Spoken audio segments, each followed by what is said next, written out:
Metagame report of the OCG July format.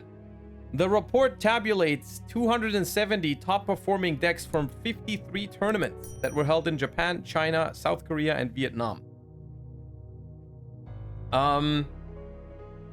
Yeah, Tenpai and Snake Eye, story checks out.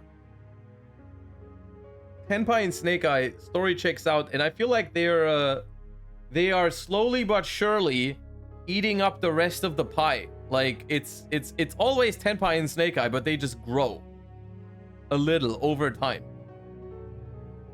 Tenpai being the best is, I mean, by like 0.3%.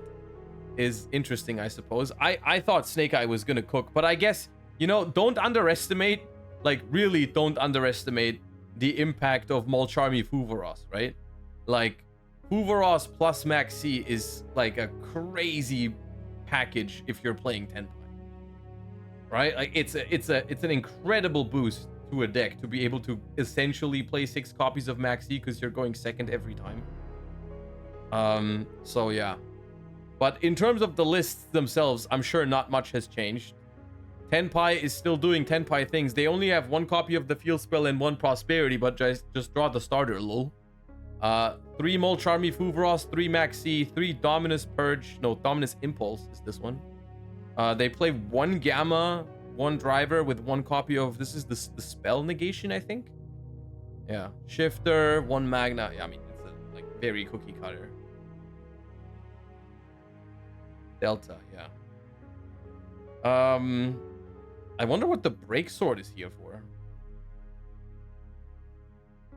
I wonder what that Break Sword is here for. I mean, I understand how you make it because a bunch of them are level 3s. I just wonder what, like, the reason for it is. Maybe outing certain floodgates? D-Barrier? Well, how can D-Barrier be the reason? You get D-Barrier and then your play is like, I'm gonna summon Break Sword. It has 2000 attack, just in case you were wondering.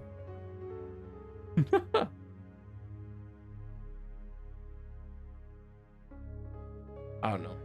Okay, we've got Heat Waves. Some stuff for going first. Snake Eye. In a format with 3 Maxi and 3 Fuvaros, it is very likely that you would be forced to halt your opening combo to prevent giving the opponent too many draws.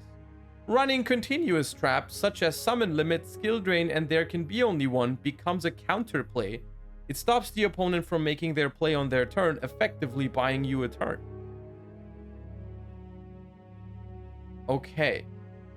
So what we're saying is 3 Maxi, 3 Fuvaros is kind of cringe for this deck. So, because 2 Called By, 1 Crossout, and 3 Ash are not enough anymore, we also play Floodgates now. So that if we go first, and our opponent uses one of those cards against us, we can just Floodgate them.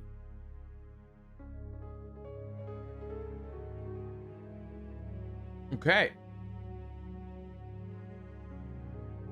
Although the Azamina package provides protection in the form of Silvera, it also makes the deck more vulnerable to Droll and Lockbird. A Droll and Lockbird after Sinful Spoil's Deception's effect to add Sacred Azamina from deck to hand could be devastating, as it not only stops Murcielago, but also Snake Eye Ash, Poplar, and Graveyard Bonfire Tract from adding cards from the deck to the hand later in the turn.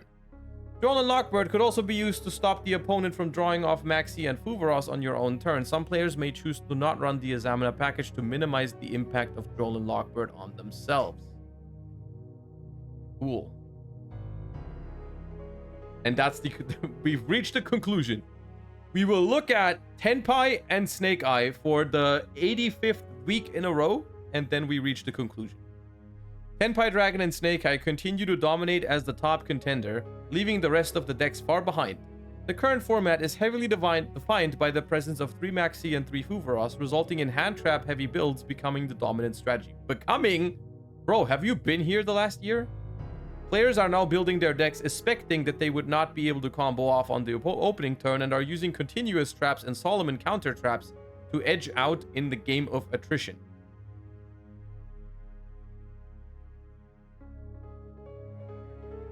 Maybe the OCG just should start over. Something needs to happen. Snake Eye was a mistake, dude. Snake Eye was a mistake. I mean, look, we make fun of the OCG, but unironically, the TCG could be here if Snake Eye survives the next ban list. Like, if Snake Eye and Yubel are not hit properly, our format is as much of a meme.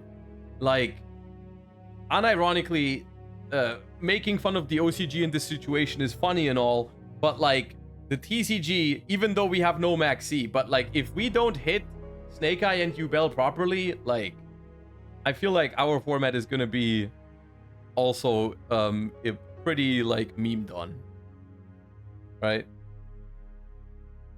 Yeah.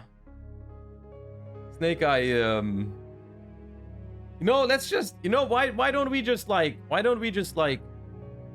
get rid of Snake Eye on the ban list, get rid of Yubel on the ban list, stop printing one card combos, and then in a couple of months from now on, in a couple of years, we just pretend like 2024 didn't exist in Yu-Gi-Oh! It won't be a Time Wizard format or anything like that, but we just like, we don't talk about it.